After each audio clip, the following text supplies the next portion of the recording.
అసలు ఏమైందిరా? అన్న బెట్టింగ్లో డబ్బులు పోగొట్టుకున్నా అన్న.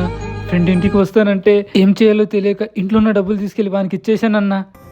చెల్లె తీసిందేమో అని అమ్మ చెల్లె కొట్టిందన్నా. పాపం రా అమ్మాయి. మీ నాన్న అయితే ఉన్నా లేనట్టే. ఇంకా మీ అమ్మ అయితే పాపం అమ్మాయిని అమ్మాయి అని చెప్పి కొడుతూనే ఉంటుంది. కనీసం నువ్వైనా అమ్మాయికి అన్నగా ఉండాల్సింది పోయి. నేను తనకు మొన్న గిటార్ ఇచ్చాను రా, కానీ మీ అమ్మ ఎక్కడ బాధపడుతుందా అని చెప్పి ఆ గిటార్ తిరిగి ఇచ్చేసిందిరా. ఆ గిటార్ నువ్వే ఇచ్చావా అన్నా? ఎందుకన్నా? ఇప్పుడు మీ చెల్లి అనుభవిస్తున్న బాధ 5 సంవత్సరాల క్రితం నేను అనుభవించిందిరా. నేనే కాదు, ఏదైనా సాధించాలని సాధించలేకపోయిన ప్రతి ఒక్కరు పడుతున్న బాధ ఇది. ఏంటన్నా నువ్వు అనేది? కొంచెం అర్థమయ్యేలా చెప్పన్నా. చిన్నప్పటి నుంచి నాకు ఆర్మీలో జాయిన్ అవ్వాలని చాలా ఇష్టం రా, కానీ ఆర్మీలో యుద్ధాలు జరిగి ప్రాణాలు పోతాయని చెప్పి మా నాన్న భయపడి నన్ను ఆర్మీలో జాయిన్ అవ్వకుండా చేశారా. ఒకప్పుడు నేను పడ్డ బాధ ఈరోజు మీ చెల్లి పడుతుంది.